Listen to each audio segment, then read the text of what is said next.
What's up, guys? I'm Jay Randall. Welcome back to my channel where I discuss wisdom for the modern man. Today, guys, I got another video to react to. This video takes place hot on the heels of the debate between Andrew Wilson and Coach Greg Adams. They have like an Avengers Assemble, the thing like Myron Gaines and a couple other Red Pill guys do from time to time, and they're discussing the debate amongst other topics. The title says, "Is the Red Pill wrong?" That caught my attention, so without further ado, let's get right into it. Let's see. While we have Myron and Andrew, what do you think about Sartain's statement? You don't need to sleep with 50 women, but you need 50 women to want to sleep with you. Building attraction / pre-selection. We just talked about this. It's a fair assessment. Yeah. I mean, I've said it many times. Like that 50, like people are so stuck on the number. That's your vasectomy for me. It's like so crazy how like people like take it. It's like, oh, well, I'm at 49. Okay, sorry, babe, can't get married. Like, no, it's like I say that. So I just want guys to be in a position where they understand female nature and have the red pill awareness to navigate dating in the marriage marketplace in an intelligent fashion. Now, some guys are higher IQ. They could figure it out after one girl. Some guys, you look at like Nick, he's a virgin, understands females, great. But let's be honest, most dudes are fucking stupid and retarded. And I like, as much as I say men are women are stupid, like a lot of you motherfuckers are retarded too. Like a lot of guys, they need to get their hand burned on the stove. They think that their style of game works, simping on women. Because when it comes to dealing with women and attractive women, a lot of guys have fucking egos. Yeah. So they'll think, even though their methodology isn't optimal, they think it's the best methodology. Yeah. And what's up happening is, they have to make mistake after mistake after mistake to realize, oh, this doesn't work. Then by then maybe it's 10 girls, 20 girls, 30 girls, and it takes them that number to figure it out. But if you're a higher IQ guy, you can figure it out after just a few. Now, my thing, and I like that where it says you need at least 50 women to want to sleep with you. Yes. Like, ideally, look, if you could figure it out after 20, 30, whatever, or less, the less the better for you. But the reality is I just know most guys are stupid. Yeah. So I have to go off the lowest common denominator since most people are retarded. Well, and remember. Yeah, this is very true. A guy needs to be able to attract women, right? And unfortunately, a lot of guys have to get that experience through actually dating women and getting to that sexual point, because a lot is learned. A lot is learned when a man has to improve himself to the point where he can get women sexually attracted to him and want to give him sex. There's a lot of things that are learned along the way. A lot of game, a lot of social skill, a lot of being able to read body language, communicate well, build arousal without coming off as pushy or too creepy. Striking that delicate balance is imperative for a man to learn if he wants to be good with women, and not just a singular woman. You want to be attractive to a large majority of women, and then you filter through those attractive women to find the woman that's right for you. And I tend to find that a solid number is like 10. I think after a guy's been with like 10 women, not that I'm encouraging men to sleep around, I'm not encouraging promiscuity. It's just I found that men who've slept with at least 10 women tend to have a pretty good understanding of female nature, how they work, how they think, and understand attraction. That's just my take. Let me know what you guys think in the comments. The counter argument of value when me and Myron discussed this on his show. So my argument, my basic argument against this is just that I don't give prostitutes or promiscuous women, I consider that of no moral value. And what I don't want is a normalization that there is moral value there, because it's useful for men to use them to wipe their dicks off to understand female nature. I don't want to ascertain any moral value that way to these types of women. So I do think it's a better proposition that Sartain offers just on this particular point when he says it's important that they want to sleep with you, not necessarily important that you actually sleep with them. No, I mean, I can definitely see that perspective, because at that point you built yourself up. But to get that position where they want to sleep with you, you had the traits to be attractive in the first place and the pre-selection. So because the thing is with guys, women have this superpower. One of the few things they can actually do right. They have a fantastic ability, this uncanny ability to detect when a guy has women that want him. Yes. Like they can just feel it when they talk to you and your mannerisms, the way you behave, the way you convey yourself. They're like, oh, this guy's getting laid. Okay. So, but in order for you to get that confidence, it's very difficult to do it without actually getting laid. Very true. Very true, man. Girls can just see it on you. It's like, half of the job is done because you at that point just exude the mannerisms of a guy who gets women. When you have enough experience under your belt, you just exude game. You don't have to think about it. You don't have to put it on and do a performance. The way you speak, the way you walk, the way you carry yourself, the way you communicate, the eye contact. She just knows, okay, he gets girls. And from that point, the whole interaction becomes like 10 times easier, as opposed to if she's looking at you and questioning, is this an attractive guy? Does he really get it? Does he understand women? And they'll do they call them shit tests to see where you, how much you understand about women. And you have to pass them a lot of the time in order for her to qualify you as a guy who gets it. But if you are just a guy who just exudes game, you just can tell this guy gets chicks, she doesn't need to shit test you. She just knows it. Exude it without getting laid. But most guys are going to need to actually be getting that real repetition, really getting these women to be able to exude that nature, that feeling that the women can get off on, that they can notice. Let's go back to your high IQ comparison. I think Dave Smith is high IQ, and I think Steven Crowder is high IQ, and I think they both made a mistake by not getting a prenup. Steven Crowder, we can see obviously. And then with the Dave Smith thing, he was on your show, and he goes, "The rest of you guys need a prenup." But I don't need a prenup because my wife is never leaving me. He said this on the show. No, I totally understand what you're saying. And he was not joking. He goes, I understand, but you don't understand. My wife is so in love with me. I don't need a prenup. You guys need a prenup, but I don't need one. And I'm like, oh my God, bro. So here's the problem. The thing is, there's the software update of social media. There's the narcissism that's been developed by social media, dating apps. And then additionally, people can develop mental illness late in life. You don't know. I've also seen a situation, and we've had discussions about this, where people put on 100 pounds of fat and their brain doesn't work right anymore. And so that's another thing that can happen. So that woman that or you're they're with, just on the wrong medication for a bum knee. Yeah, there you go. They're on the wrong medication for a bum knee, and the wires get crossed, and they become a different human being overnight. Yes, of course that happens. One thing, and poor Steve, the guy did it right. He did it exactly right. He did exactly what he was supposed to do. He had a Christian marriage, married a virgin. He himself was, right? They had a beautiful family. He did everything right. And the thing is, though, is that the sewing circle Christians got in his head about what he was supposed to do in his marriage, what he wasn't supposed to do in his marriage. And because he thought he did everything right, he ended up getting really fucked by the bad advice. And that's the thing about the red pill advocacy that I always say is good. It's a descriptive packet, right? It's a descriptor of things, not a prescriptive packet. Yeah. And if he had had access to that descriptive packet before he had gotten married, what had happened with him and Hillary Crowder would not have fucking happened. It wouldn't have happened because Sartain's right. He is high IQ. And the problem is that shit was not, you got to remember, for our generation, mine and Crowder's, that shit wasn't available. There wasn't anything like that. It wasn't there. You had to go looking for it. Like, not only that, but even if we went looking for it, it was hard to find. Very true. And what they're obviously way older than me. Of course, Myron's a little closer to my age.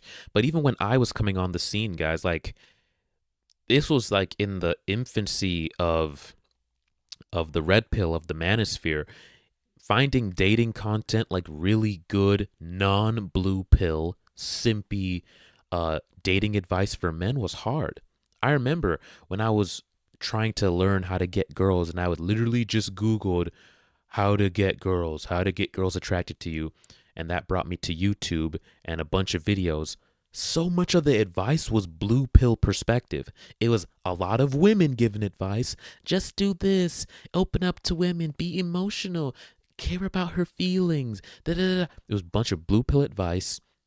Or if it was men, it was still blue pill advice. And very few dudes had that edge. I didn't even know what blue pill or red pill was at the time. I just could tell the guys that had that edge. The way they would speak about dating was just drastically different from all the other videos. They would have, it would sound more blunt. They would sound more just hardcore, more cutthroat. And I was like, this is just different from everything else. Let me see what this is about. And that was actually the beginnings of the dudes who actually ended up blowing up later down the line. And those were the guys who were actually giving real advice, but they were few and far between. Most of the advice on YouTube was the blue pill mindset when it comes to dating. So yeah, guys like Crowder, um, they were kind of cooked because he's way older. So yeah, they're definitely cooked when it came to finding out information about dating, relationships, women, what you should do, what you shouldn't do, how women actually move, how they mate select. You know, nowadays, us guys, we're blessed. We're blessed, man. We have all the information. All a man need do is go on YouTube and search in how to get good with women, how to approach women, how to, structure a relationship, whatever. You search anything, male relationship advice, bro, you will be flooded with actually really good advice. Not like, some of them, some are better than others, but there's so much like millions of videos of content breaking down all the advice a man ever will need in his lifetime when it comes to dating and relationships. It's amazing that we're at that point. A man need not be confused about women in this day and age. If you are, then that's intentional. That's on you because there's just too much information for you to sit there and being confused as to why what you're doing isn't working. But let's get back to the video. It was easier to find. It was easier to find money laying in the street. We like don't advertise. Literally, not even less. 5 years ago, this red pill stuff was still very underground. Yeah, that's why they hate it so much. All the feminists hate it so much. Yeah, you want to talk underground? I'll tell you, 20 years of underground.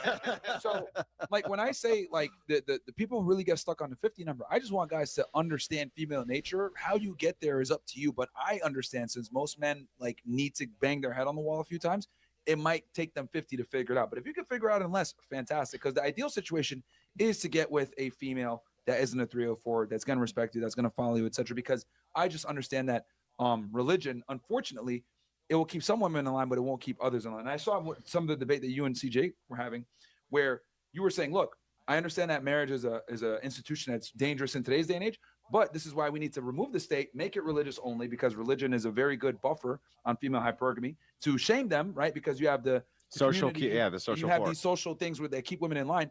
And if if you're able to kind of like fix in that way, that's great. Because I've said that before too. Like, if you want to go ahead and get married, just do it religiously. Don't do it with the state. Yeah. And then adding the component of shame and community, that will make them want to stay in the marriage more. Along with propaganda. Yeah. Yeah, we have to remove all the incentives for a woman to want to leave the relationship. Now, feminism wants to create all the incentives for a woman to leave. They want to create like a nice little smooth paved path for any time a woman is just bored or she's unhappy or I'm ready to find myself again. She could just up and leave. Easy. The courts make it smooth and she has a nice little financial payout on the way out the door. We need to remove that. People need to be serious about marriage and we need to make the barrier to entry higher and the consequences for leaving quite large. That way people who want to engage in it will only engage in it if they're actually very serious. We're making just any random person get married is wrong. Like secular marriage, like they said, it's foolish. It makes no sense.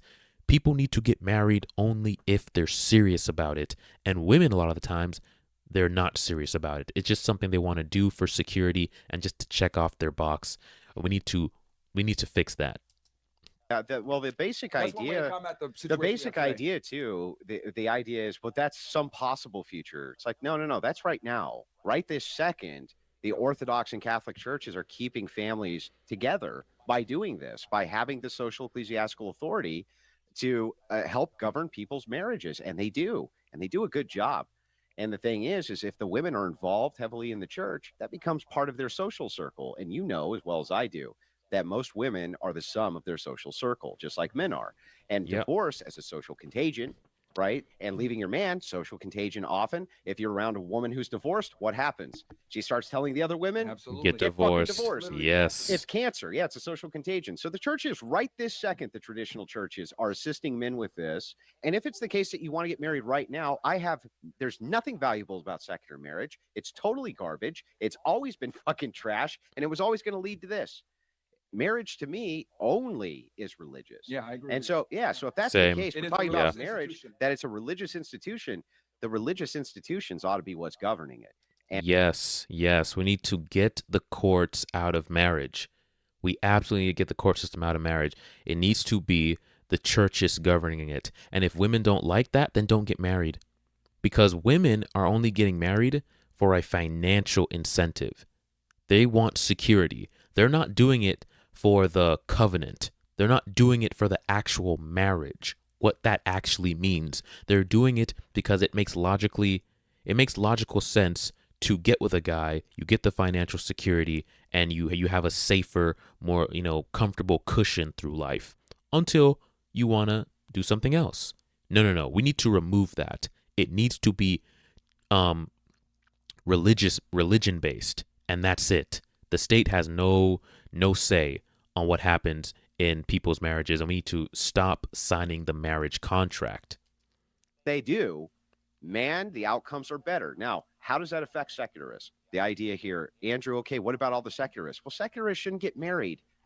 What is the value of getting married if you're a secular? It's a religious institution. What are you even doing getting married? It's worthless to most of them. Exactly. And that will put them in a terrible position. And that's why gays but let me ask you, if you had to get married right now today, right this second, and it was blind, you just had it, and all you knew was this, that you could pick between a secular woman, a Catholic woman, or an Orthodox woman. Those were your three choices. Okay. And you were going to be stuck with them forever. Right. And you didn't want them to cheat. What would you pick? Who's the hottest? For a long-term I'd go with or the more religious woman, the Orthodox. The Orthodox or the Catholic, of course. Right. So then the idea, so what we've just established is very simple. Then the idea is, if you're going to get married right now and you want a prescription right now, Myron just told you that the only prescription is going to be that you're married to a woman who's heavily religious in a heavily religious institution, and you are too. Or don't fucking do it. And that was what the debate with CGA was. Yeah. And what he didn't understand, because he couldn't shut the fuck up long enough to hear what the argument was. It was crazy because... Yeah, man. Literally, my parents have been telling me since day one, only marry a religious woman. Now, in today's day and age, that's very difficult because a lot of women are shapeshifters. There's a lot of reformed hoes who like to, live their life and get ran through. And then they come to the church and they put on a nice little good girl act. And church boys, good little church boys, don't know the difference because they haven't been out here in the world. They don't know the difference between the performative hoe who's trying to pretend like she's reformed and an actual virtuous woman. They don't. As long as they put on the act and wear a nice little dress and say scripture verses, good little church boys who are going to fall for the charade. But my parents have always told me, since day one, you need to find a woman who's heavily religious and loves God. She needs to love God more than she loves you. She must love God more than she loves you, because it is her following God's laws that are going to keep her in line with the covenant of marriage. She needs to care about her soul and her relationship with God more than just her emotions, her feelings. Because in a secular marriage, what is she beholden to other than her emotions, how she feels? She married you because of how she feels. She is going to cheat on you or won't cheat on you because of how she feels. But she's beholden to nothing greater than her emotions. A woman who is heavily religious is beholden to God. She is held accountable, and from her perspective, she's held accountable by a higher creator that's going to judge her based upon her actions, and that is what's going to keep her in line. And then alongside that, of course, she loves and respects you, but people can stop loving you, people can stop respecting you. But if you have a higher calling that keeps you on a path, and to deviate from that would put you out of alignment with your creator, that is a really big incentive and a really big drive for someone to remain a good wife or a good husband. So I really don't understand how men marry women who are not religious. A secular woman is, bro, that's dangerous. That's dangerous work. I apologize if you guys can hear my dog in the background. She be freaking out sometimes, man. I don't know what to tell you. She just be freaking out. But let's keep going with the video. I listened to some of it and I totally understood your argument because I've said that before. I said, look, if you can get married without the state involved and have like what I call training wheels, right? Like, you know, these social training wheels. Because with women, what I've realized is like their kryptonite is shame. The religious institutions do that for you. Yes. You better not leave. What? The priest is going to go and govern your sex life? Yeah. Well, they don't go in your bedroom and do that. No. They don't need to. Yeah. Because what happens is the entire social order of the religious institution. What's my proof? It does not. Islam. What's my proof? Islam. Yeah. What's my proof? Right? If you're inside of a religious nation, those women fucking behave. Holy shit, they behave. Mm-hmm.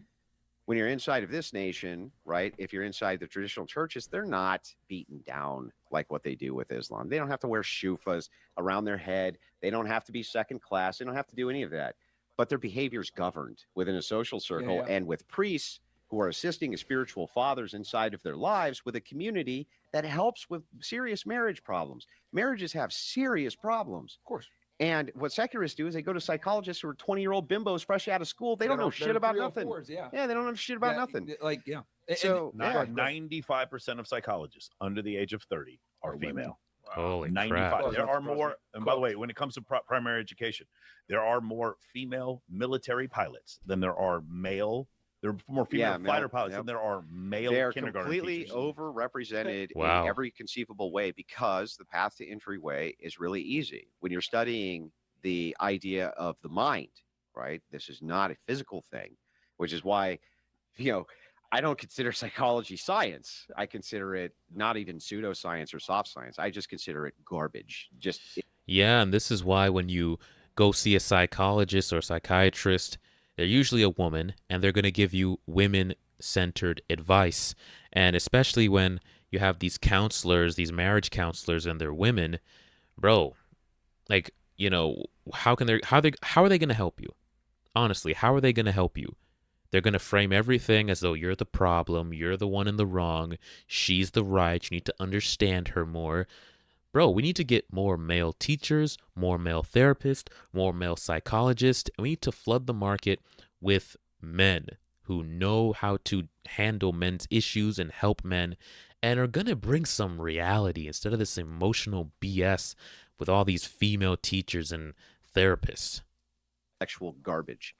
And ultimately, it has a really bad track record. And the fact of the matter is that the women who are now in control of it, they tend to give the most awful relationship advice on planet Earth, which is why when psychologists come on, they talk with Myron. Myron fucking obliterates them. I mean, just because they prioritize like psychology now. Especially when it comes to it's become femme-centric. It's more about women being happy versus just like making it work. Yeah. And the thing with the religious stuff, because I've said this so many times, and it's crazy how like people just take the 50 thing and they don't talk about all the other things. They say, well, if you have this could work as well. What I've realized with women is like their kryptonite is shame. And if you can instill that shame, whether through religion, through community, or a combination thereof, you significantly mitigate her divorcing you and leaving you because now she has an incentive to stay versus having an incentive to leave, which is what secular marriages do. They prop the woman up to want to leave. Yep, so if you're able to get as much incentive as possible to it. Exactly. Yep. So what the religion does, especially with a community, the secular incentives of financial leaving to get half your money gone. Now she has incentives to stay because all her friends are married. They work with her through her problems. And then also she doesn't want to be the only one that's like leaving. Like, oh, what are you, 3 or 4? You can't participate in any of the fun stuff with your community anymore. Exactly. And now she's ostracized. And that works. That's the best tactic. And you want even more proof for what Myron is saying? Very true. Great. If you want to see like the cult Christian religions, like the extreme Mormons and stuff like this, Branch Davidians. where you ask them, you say, why did you stay? You ask the women, like, why did you stay? And they're like, well, I didn't want to leave my community of friends.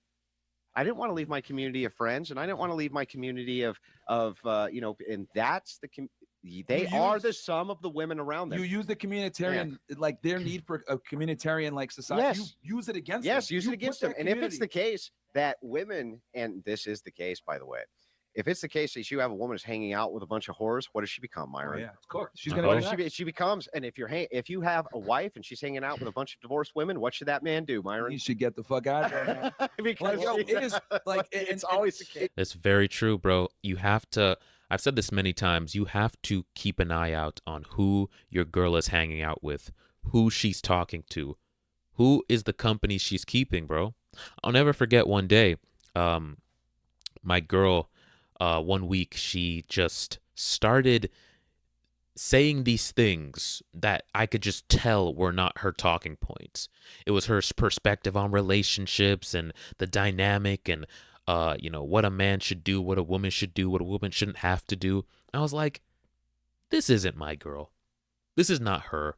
I've been with her for 2-3 years at this point. I know how she thinks. And this is not her. This is someone else's talking points that have been instilled in her, and now she's regurgitating it. And lo and behold, that's exactly what it was. Because I met the friend group, and I saw, there it is. There's where that's coming from. Yep. Guys, I'm telling you, a female's friend group will either poison her or keep her in line. So if she's hanging out with hoes, hanging out with girls that are still living that lifestyle, hanging out with divorced, bitter women, or hanging out with feminists who hate men or think they're superior, all of these different situations will affect you and your relationship. You have to be very clear and do your research on who her friend group is. Hang around them. And of course, they're going to put on an act and pretend like they're all nice, but pay attention. Listen, guys. I'm telling you, the female friend group will either make or break your relationship. Because it's like, it's so wild to me how, like, if you, and it sounds fucked up to even say this, but the reality is, like, you have to, like, almost set things up with buffers to protect your relationship in advance. Religion's a way to do it. Her friend, making sure her friend group aren't whores is a way to do it. But, I think really, like, the biggest thing is you need to have some trigger effect where if she does something to you that's going to mess you or her up, there's going to be enormous shame. That's their kryptonite. And I would argue feminism, the basis of feminism in itself is to remove shame. Oh, you want to go get educated? Whole thing. Don't get shame. Yes. You won't get shame for it. Whole you want to be a thing. 304? You can go ahead. We're going to remove the shame. All you want to have an feminism is- abortion? Yeah. No shame. You want to abandon your kids? No shame. Exactly. You want to abandon your family? No shame. You want a career where you neglect your children? No shame. Don't let no man tell you nothing. The patriarchy's just trying to enslave you. You're totally Exactly, because if you try to if you remove shame from women, they are complete wild cards. All limitations have been removed, and they will do anything. And because women's sexuality is so powerful, that creates a society of literally zero morality. And this is why we see the chaos that we do now, because there's no restrictions on females when it comes to shame. They are shameless. Our society of women, young and old, are shameless. This is why they walk outside with their butt cheeks hanging out of their pants. This is why they twerk on the internet. This is why they're okay with selling themselves sexually. This is why they leave their marriages, because they want to find themselves. This is why they cheat, why they lie, why they manipulate, why they get blasted with tattoos, why they get trains ran on them, why they say you need to have a whole phase. They are shameless because feminism was strategically put in place to remove shame from women so that they will just act on however they feel. Bro, I'm telling you, we need to correct this. Men, we need to get on this and solve this issue. And there are ways. There are ways that we are moving towards that, but yeah, feminism really did a number on women, bro. right. That's what feminism. Dude, I've been thinking about this. Like, at night, I'm like, feminism is literally nothing more than just removing shame from female behavior. That's what it is. And removing force. Yeah. It's removing force and it's removing I agree. Sartain brought this up in an earlier interview he did. It hasn't been released yet, but it's worth talking about now. You referenced these as societal stopgaps. Yes. You called these societal stopgaps, and you had a few that I think you should share besides just religion that were really good. Yeah. So I talked about one was like we talked about before with the Myron Gaines effect, where this is for the longest time. So basically, when you had the discussion with CGA, he was talking about, oh, this is fairy tale land, getting people to change their beliefs and you said, well, no, we did this in the 1950s. This is how we'd have a sisterhood of women who would shame them. You left your kids, you left your wife. That's horrible.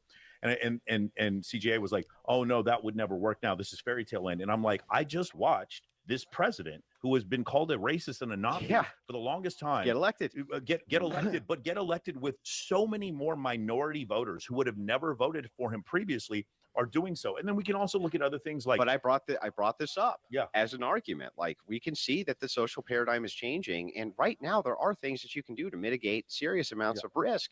But let's point this out as you bring up this societal stopgap. When you're referencing the 50s, and Myron, maybe I get your input on this. Yeah, sure. My wife, she puts in occult feminism, the idea of the sisterhood can actually be beneficial to men in this way. It used to be that it was the case that if you were acting like a whore, the women went nuts on you, and they went ballistic because they thought if the men come over and start fucking you, they're not going to marry us. Yeah. So they would go ballistic, and they would scarlet letter their ass, right? And they would shame them, and they would run them out as the village whore, right? Yep. And Rachel gives tons of examples of this from the historic standard. Why is that not possible now? I think it is. That's a really good point. Yeah, back in the day, women used to have standards, and they didn't want to associate with promiscuous women because, one, they didn't want men to think that they were promiscuous. Why? Because they wanted commitment. They wanted commitment from the men. So if a woman was moving like a hoe, they're like, girl, you got to get out of here. One, because they're going to think that I'm like you, and two, you're going to create incentives for men not to commit to us because they can get the sex for free. The whole saying of why buy the cow when you can get the milk for free. You're giving the milk for free. What are you doing? They're never going to commit to us now. So what men need to do in order to instill this back is to stop giving commitment. Commitment needs to be a scarce thing, guys. I'm telling you, there needs to be a very small portion of women, because right now, there is a very small portion of women who are actually worthy of commitment. So we need to reflect that with our actions, men. So there needs to be a very small portion of women who actually get commitment, and then women are going to start wondering why that is. Why are men not committing? And then women are going to start observing. They're going to notice, okay, the only women that are getting commitment dress a certain way, speak a certain way, respect their men a certain way, have a certain background. Oh, they happen to be religious. Oh, they're not feminist. Oh, they actually respect their men. Oh, they're family oriented. They're not boss babes. Men, we need to start rewarding the women who align with what we want. Only grant commitment to women who align with the values that we actually respect. Commitment needs to be a scarce thing in today's society. Men, stop committing to women unless they meet that very high standard. And that is going to force women, because women want commitment, that's going to force them to get on board and start actually aligning themselves with the values that they used to in the past. And they're not going to want to associate with whores in their friend group, because men are going to peep games like, oh, okay, you're probably like her too, and you're not going to get the commitment that they want. I'm telling you, guys, stop committing. Very small portion of women actually qualify. So why are so many chicks still out here in relationships? Makes no sense to me. It's definitely possible. But like that's where feminism comes in. Feminism came in literally to destroy that. Yeah. That whole shaming thing. So if we can get that back, that would be a component. Like, the thing is, like, with both of you guys, I understood both your arguments, because you're saying, look, you can absolutely use the institution of religion in modern day society to keep women in line. And I could see that, because I've said that myself. Marry a woman in the mosque, remove her if you're Muslim, or marry in the church if you're Christian, remove her incentive to divorce you and destroy you financially. Like, if you remove all these things, you mitigate risk significantly. And then you add in the component of a community and shame. She ain't going nowhere most Plus of the time. a prenup? And a prenup, yeah. Now it's like you're an idiot if you leave. But but I see his perspective where he's like, well, a lot of women aren't religious. Fair. That's cool. I get that. But this is why it's so important. But then that's not marriage anyway. Exactly. Yeah, exactly. So who cares? Why would you want to marry her anyway? She has no reason to stay outside of her emotions are telling her to be here right now. So one day her emotions are going to tell her to go find herself and be sexually liberated again. What is the good? What's the argument for her not to leave? She got married because of her emotions. She'll leave because of her emotions. She needs to get married for a higher purpose other than just, I feel like it. I like this guy. He gives me the tingles. No, she needs to understand it's a covenant. And guess what? If men require women, if men stop signing the contract and they start requiring women to sign a prenup, guess what? Very few women are going to want to get married. That's good, because the ones who do will actually be about it. The ones who do will actually understand, and they're going to be there for the right reasons. It's okay to filter out the ones who don't. That means they're actually not there for the covenant. They're there for the secular aspect of marriage, not what it actually is meant to be there for. So yes, filter out all the women who want you to sign the marriage contract and who won't sign a prenup. She's there for the wrong reasons anyway. Anyway, my view, marriage can only exist from so when you say marriage in the West, when you say secular marriage, it doesn't register. It That's doesn't not register, yeah. marriage. It doesn't. To me, it's an incoherent babble. Yeah. Right. Secular marriages don't work, and I agree with you 100%. Yeah. They not only do they not work, right, but we can see now the writing on the wall of what happens when secularists get married, and we now see the progression of a lot of data. Now it's going to be 3 men getting married and adopting a child, or 4 women who get married to one guy, and then we end up with a polygynous relationship with children, and it creates all sorts of havoc, right? Secular marriage is a fucking disaster. Absolutely. So yeah, my advice if you're a secularist, I wouldn't get Don't married. get married, It's a bro. terrible idea. I do want to point this out because this is a pretty important And it's crazy distinction. because you guys would have probably agreed on that. We did but agree yeah, right from yeah, the beginning, yeah, on, but my like, definition of marriage Yeah. does Yeah. not include secularism. So I want to point this out because you said marriage isn't for everyone. So you bring up the idea of secularists, and you also bring up the idea that I've heard you in other debates talk about not everyone, the majority of men did not get to reproduce. Correct. So whereas maybe someone like Matt Walsh is like, no, all of you need to get married. I don't know what you guys are doing. You need to repopulate the earth. The major distinction, I think a lot of people understand, is that you're not saying for every guy to get married, but you do espouse the positivity. You said a virtuous woman that you can raise children with. If you're debating the proposition about marriage in the West, we have to define what is marriage. From my view, marriage is only a religious sacramental institute, and that's an important detail. What you guys are talking about is some kind of bizarre state contract, which would be fucking stupid for anybody to sign. That's the stupidest shit in the world, right? Me and my wife, crowning ceremony with our priest, right? In God's sacramental entire community, a whole community available online, offline, to help us with marital issues, society, problems that may come up, just huge resources there available to us. Not some bimbo feminist. Not some bimbo feminist psychologist, right? Yep. So for me, I don't even register that secular marriage is a thing, right? Now, can it be beneficial from the church's perspective when we say that I wouldn't recognize your marriage if you were secular? No, I'd recognize it because I think you're on the process to moving towards religion. And so I would recognize it and say that's good that you're moving towards the church. But in general, in societal terms, it's generally bad for secularists to get married for all parties involved because of children. We got children involved. And it's just terrible for them, for the divorce, for everything else. Mm-hmm. So that's one.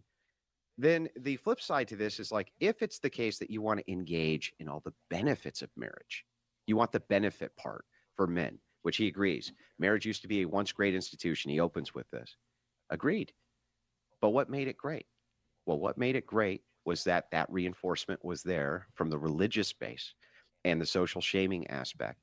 And so if that's the case, powerful. and if that's the case that you want in your corner the benefits of marriage without the risk, religious marriage is the only way. And you know what? I'm really glad that we're having this conversation because on this side of the internet, it's not a perfect thing, but nothing's perfect. But it is the best choice. Secular marriage without God involved, is literally, it's nothing. There's no foundation. There's no reason why she wouldn't just up and leave. Religious marriage is your best bet. If you're going to engage in it and you want the best outcome, the best possible chance for a successful marriage, that's your only bet.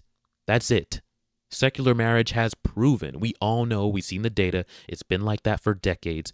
We see what secular marriages produce. It's failure, overwhelming failure, misery, and puts men in a horrible situation. And men need to start doing things differently. We can't keep playing into the same system that proves time and time again it doesn't work. We need to move away from the courts and religious marriages only. And if she doesn't want to get in line with that, she's there for the wrong reasons. To talk a lot about how marriage is bad, don't do it, etc., why it's awful, but we never really discuss in detail how to go about it in the best way to mitigate risk. There's always going to be risk, right? Always. But I think you brought up a really good point there, and I wish more people like heard that, like where you're saying, I don't even recognize secular marriage. You got to do it from a religious standpoint for it to work.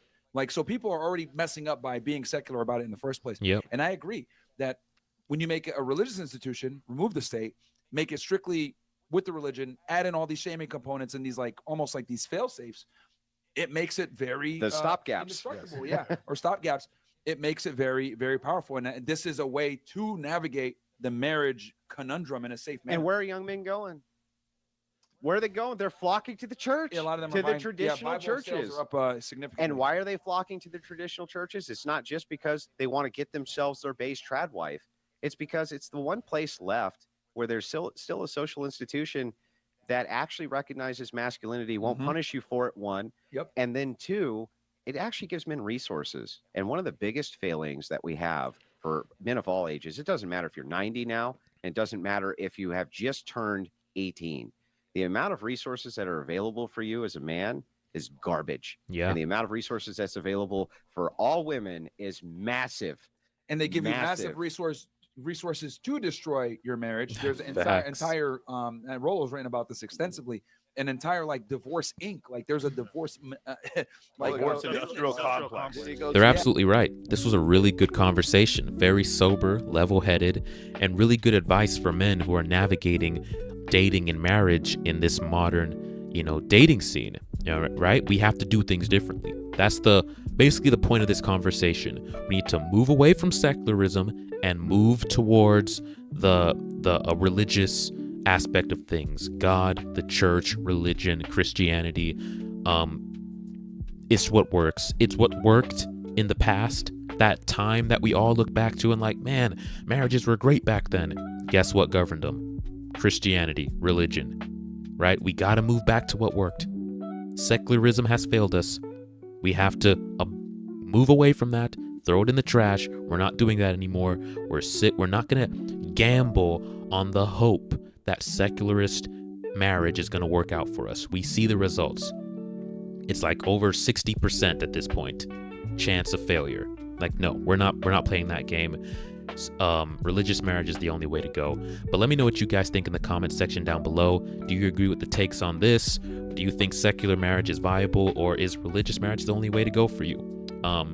Like, subscribe, and until next time, guys, take it easy.